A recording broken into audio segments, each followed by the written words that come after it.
What's up, everybody? I'm glad you guys are tuned in to the channel today. Look, we got some good news going on all this month. Y'all make sure y'all stay locked in with me and hit that subscribe button, hit that like button, and show some love to that share button, man.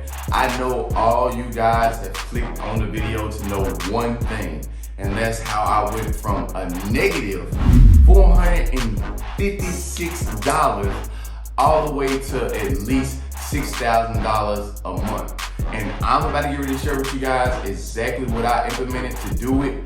So let's get into it. For those of you who are not subscribed to this channel, then most of you do not know my story, where I came from, where I was born, and everything like that. I'm gonna give you guys this spiel now. I didn't have nothing to do coming out of high school. You know, I didn't have a job career. I didn't have a trade. I basically didn't know what I was gonna end up getting into. But just so happened, right after that, right when the summer hit, I had somebody end up calling my mom about a salesman job. And at that point in time, I did not even know it was a sales job at all. It was a roofing company that's basically saying, hey, we put on roofs, we have a job for you. And I was like, okay, at this point, man, that roofing job is paying more. Well, at this point, I was a lifeguard. So I was only getting paid about $12 an hour. And that sounds good, but I was only getting about 3 hours, probably 3 days a weekend. So you add that up. Got me down to the office. First thing when I got down there, when I went down to the office, they started showing me the numbers really in sales. You know, like I said, I didn't know it was sales at first, but he immediately, I understand why now, he just showed me the numbers and didn't just go into, you know, this is a sales job. But anyway, he sat down on the desk with me, showed me the numbers, exactly what salespeople make and everything like that. And I said, man, I'm gonna get this job to try out. You know, I've had experiences with selling to people, especially for the amount of money that could have been made. Because with sales, people don't understand that, man, the more you sell, the more money you make. If there's no limit on your money at all, because you are your limit. You know, if you keep on going, if I made $17,000 over this month and I keep on going, that money is gonna keep on stacking up. It's not gonna be $7,000 after 5 more days from now. All right, so anyway, I ended up getting on to the job. I stayed as a salesman for 4 whole years. So I was just a salesman going, knocking door to door for 4 whole years. And within being a salesperson, the people that were in the company with me, and I thank God for this company. And matter of fact, I'm gonna give a shout out to Sherman Brown, which is the best roofing company out right now. This is the person that personally trained me. And like I said, I went through it with them for 4 years. They taught me everything I needed to know so far as going from door to door. And I sold roofs. Now, this gave me the ability, this gave me sales skills, so I had some skills to kind of add on to my arsenal. I had a trade technically, because I would call that a trade to know how to sell. Okay, so boom, 2 years passed by after the 4 years of me doing selling. After that, an inspection company had came to me because I was a little bit more knowledgeable of the roofing company. Got onto that inspection company, and man, like I said, I was with this inspection company for 2 years. Going on those 2 years, man, like I said, we only got paid per inspection we did.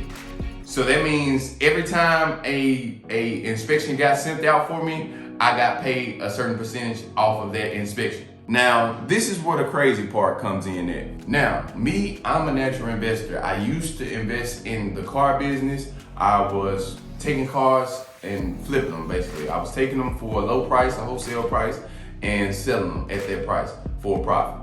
Now, this was all while I was inspecting, because I took my inspection money and I invested it. So at that point, my investments were going into cars. I slowly realized that the car industry wasn't gonna really make it. It wasn't gonna be too profitable. So I ended up getting out of it and I stayed as an inspector. The thing about being an inspector is the seasons go up and down. So as the seasons go up and down, your money definitely does. So if I'm an inspector and I'm only getting 2 inspections a week, then my check isn't looking too big at all. Even enough to pay rent, enough to take care of utilities, a lot of stuff, which was why I was investing in the first place. Anyway, I had a situation happen in Memphis, Tennessee, where I was born and raised, I had, if you guys look on my Facebook page or go on any of my social medias, you guys will see I had a best friend named Carl Garrison. And out there in Memphis, like I said, at the wrong place, wrong time, end up getting into a gun violence situation to where he ended up getting shot and killed. And that situation just kind of made me like, okay, I need to kind of get my stuff and move out of Memphis because I'm trying to be somebody, you know, I'm trying to do things. So if they're taking people out that's trying to do something in Memphis, then of course I'm about to get my stuff and leave. I ain't about to get ready to, you know, risk my life down in somewhere that I don't have to be at. So I decided I was gonna move to Texas. And I thought long and hard, man. I was in a whole furnished house, 3-bedroom. I was missing probably about 2 beds in the house at that time, but the rest of the house was already fully furnished that I was in. So I'm like, man, I'm in this 3-bedroom house, fully furnished. I'm trying to move to Texas. I had already had Airbnb in my mind, but I did not know that you can go into a property without even owning it. Now, I can't forget that I had to talk to of course, the landlord, describe them everything that was going on, and give them my pitch on the side of business. I knew that the inspection company had also a branch in Texas. So I was like, okay, well then I gathered the money up here. My lease was actually up at that property. My lease was up at that property in about, I think, a month or two from that point. So I said, okay, I'm probably about to just re-sign my lease for this house, put a little bit of furniture inside of it, Airbnb it out, and see how it goes. So that's exactly what I did. Now, it took money to put inside of the house, but not as much. It was already furnished, you know what I mean? But after that was all done, I made up my mind. I re-signed the lease. We're fast forward now. I re-signed the lease, and the house was fully furnished. I listed on Airbnb. Now, this is why I'm still in Memphis. So every time I get booked, I literally go to my mom's house. Now, luckily, I had a little bit money in the stash that I had already had to be able to move to Texas. So that's exactly what I did. My whole plan was to move to Texas to get another Airbnb because I'm like, hey, this Airbnb in Memphis is doing good, you know, but one thing I can tell you is you're not going to become a millionaire off of one house, off of one Airbnb. You know, you're not going to be able to make it just off one Airbnb. You can't just say, hey, listen, I have a new lifestyle because I have one Airbnb. It's not going to work. But anyway, I get up in Texas, man. And as soon as I get in Texas, I start working for the inspection company for 2 weeks. And during those 2 weeks, man, those were the most unpaid, laziest weeks ever of me being inspected. And I was like, man, I'm in Dallas, Texas. I'm supposed to be getting more inspections than I ever had before. I don't know what ended up happening to the company. They ended up having to lay me off. And at that point, I had already invested a lot of money into the Memphis Airbnb and into the Airbnb I was going into in Texas because I had that apartment. I had already got it and got it secured and everything. And I didn't expect my job to cut me off. They did. And at this point, man, my account was literally probably at $238. And this was supposed to get me by a week or two, you know, and that's not good when you have to eat, you have to pay bills, you have to put gas in your car. Fast forwarding probably about like a week later or two, I end up having, man, a couple of balances. Balances just start hitting. One thing that you will recognize is bills will never stop. But Netflix started hitting me. My insurance started hitting me. They started taking out my account, and my account got to the point to where it was already at $456 negative. And man, at this point, I did not know what I was going to do. I didn't know that my Airbnb in Memphis, if it was going to sprout out enough for me to even have enough profit to move, you know what I mean? If it was going to have enough profit for me to be able to do the things I need to do with it, you know, and keep that property up. But I'm not kidding y'all, by the grace of God, what exactly happened on my Airbnb account is I had my Memphis Airbnb account and I had my Airbnb down here trying to get finished with it. But I didn't have, like I said, I didn't have the rest of the money to really finish my Texas location.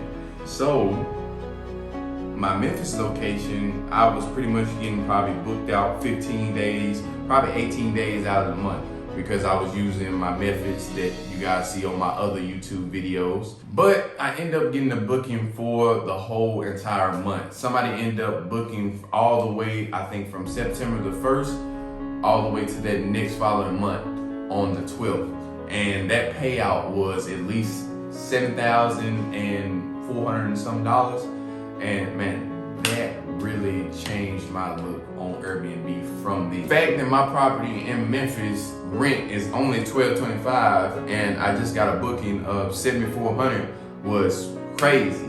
And like I told you guys, this was at the point that my bank account was at $456. I did not know how I was going to get that $456 off of my bank balance, because you guys have to think about it. When it comes to Airbnb, you have to make sure that you have that rent for each month.